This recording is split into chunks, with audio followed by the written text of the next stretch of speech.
It's called sneakflation. This is not inflation. It's not even shrinkflation.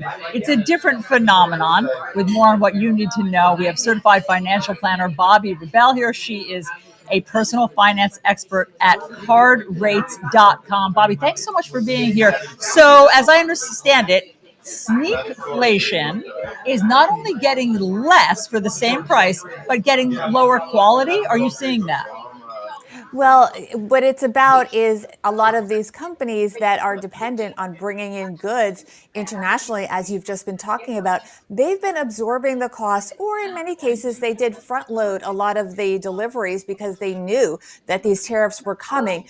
But now they've reached a point where they do have to pass them on to consumers, but they're afraid of losing the business, right? So they don't want to shock consumers with a huge spike in their prices. What they're doing is, as you said, sneakflation, where the prices are kind of gradually moving up. They're hoping to kind of sneak it under the radar so consumers don't notice. But of course, consumers are smart and they know what's going on.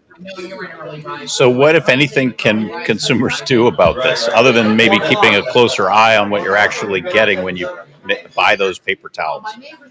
Well, first of all, exactly what you said. Keep a close eye on it and make proactive decisions when you are buying things. So you may, and I know a lot of people don't like to hear this because it's obvious and it is sort of the point of the tariffs that our president has imposed, but you can think about maybe buying domestic, buying the domestic choice, because that will by definition not have been subject to the tariffs. You also can think about buying, and goes to sustainability. So this is also a good thing. Buying secondhand, going to the thrift stores, thinking about buying something used, maybe tap into those Facebook buy nothing groups, things like that, and get something that maybe isn't brand new and imported. You also can think about shifting brands. You can think about maybe generic brands, things like that.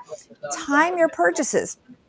Think about when you're going to buy something. Back to school, for example, if you haven't bought everything now, ask the teachers, does my student need everything on day one? And finally, do your homework. Be a good consumer, as you always should do. Use technology, whatever your favorite apps are, and pay attention to where you can get the best price for something, because maybe one company imported that foreign good ahead of the tariff so they can still offer a lower price, versus the other one is sort of having to deal with the fact that they paid a higher price and figuring out how much they can pass on to the consumer before they get that price resistance.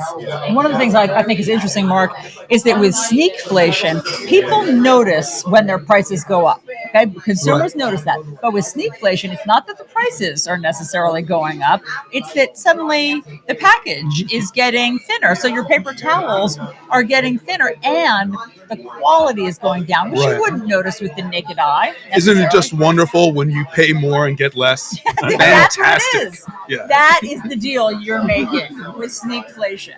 Exactly. And I'm not going to count the paper towel squares, Jim. I'm just not either, but it's that unit figure that's on the pricing in the supermarket. Right, and you have to do math. I mean, you need an advanced degree in math. I was never good at math, so I'm not doing that either.